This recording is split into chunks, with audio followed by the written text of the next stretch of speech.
지난해 7월 리비아 남서부에서 무장 세력에 피랍됐던 우리 국민이 315일 만에 무사히 구출됐습니다. 지난 2월 한 UAE 정상회담을 계기로 UAE 정부가 사건 해결에 적극적으로 나서면서 안전한 석방을 이끌어냈다고 청와대는 밝혔습니다. 취재기자 연결해 보겠습니다. 신호 기자. 네, 청와대입니다. 네, 1년 가까이 납치돼 있었던 한국인 드디어 석방이 됐군요.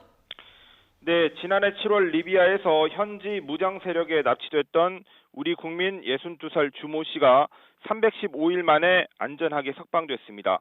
이 주 씨는 지난해 7월 6일 리비아 남서부 자발 하사우나에 있는 수로 관리 회사인 ANC사 캠프에서 무장 괴한 10여 명에게 납치됐습니다. 주 씨는 어제 석방돼서 현지 공관 보호 아래 UAE 아부다비에 안전하게 머물고 있으며 내일 귀국합니다. 현지 병원에서 1차 검진을 받았는데 건강에 별다른 이상이 없는 것으로 확인됐고 귀국 후 추가로 정밀 검진을 받을 예정입니다. 네, 무려 315일 만에 귀환인데, 우리 국민 어떤 경로를 통해서 안전하게 석방되게 됐습니까? 예, 정의용 국가안보실장은 오늘 브리핑을 통해서 주 씨의 석방 사실을 전하면서 UAE 정부에 각별한 감사를 표시했습니다.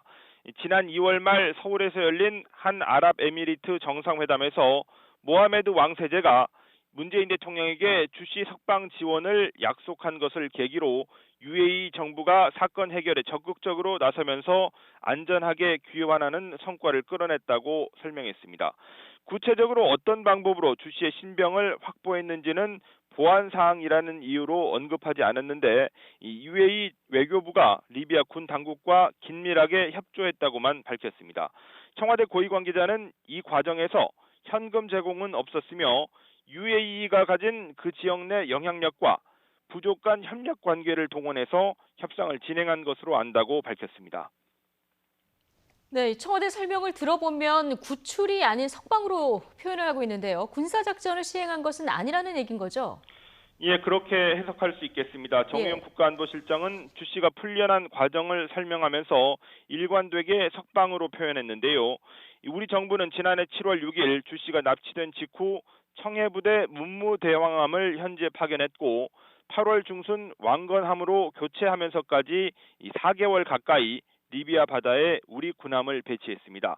이 과거 아덴만 작전 같은 군사 작전을 시행하지 않은 이유가 무엇인지에 대한 질문도 있었는데 이 정용 실장은 리비아는 최근 무정부 상태에 가까운 상황이라서 구출 작전이나 석방 협상 과정에 어려움이 많았다면서 여러 가능한 방법을 검토하고 최대한 노력했다고 강조했습니다.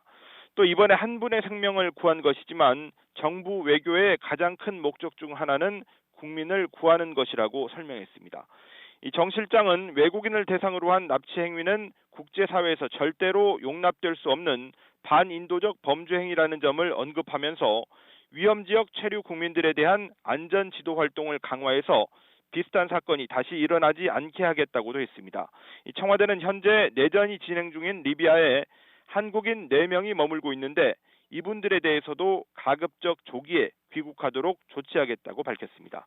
지금까지 청와대에서 YTN 신호입니다.